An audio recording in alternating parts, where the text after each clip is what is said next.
The sun beamed down on Melissa Henderson's shining dark hair, pinned up on her head in a loose knot, as sweat ran down her face, and the muscles in her long, lithe arms were taut with effort as she worked.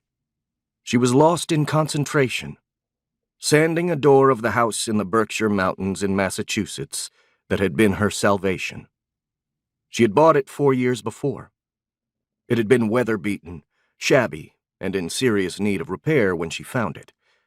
No one had lived there for over 40 years, and the house creaked so badly when she walked through it, she thought the floorboards might give way. She'd only been in the house for 20 minutes when she turned to the realtor and the rep from the bank who were showing it to her and said in a low, sure voice, "I'll take it." She knew she was home the minute she walked into the once beautiful 100-year-old Victorian home.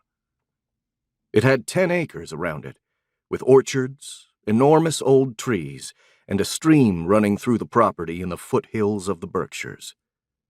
The deal closed in 60 days, and she'd been hard at work ever since. It had almost become an obsession as she brought the house back to life and came alive herself. It was her great love, and the focus of every day.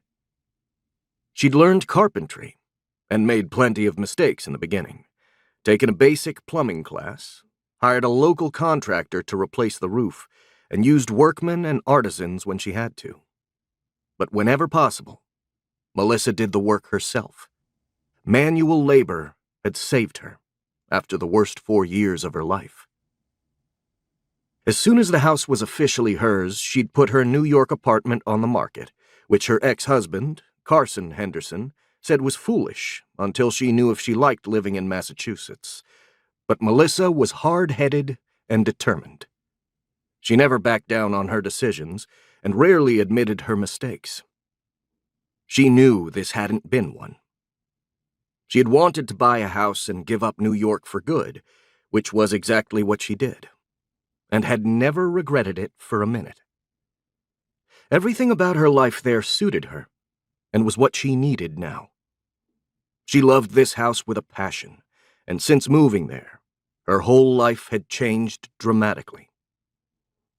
The 4 years before she'd bought it were the darkest days of her life. Melissa sat on the porch and thought about it sometimes. It was hard to imagine now what she and Carson had been through when their 8-year-old son, Robbie, had been diagnosed with an inoperable malignant brain tumor, a glioblastoma.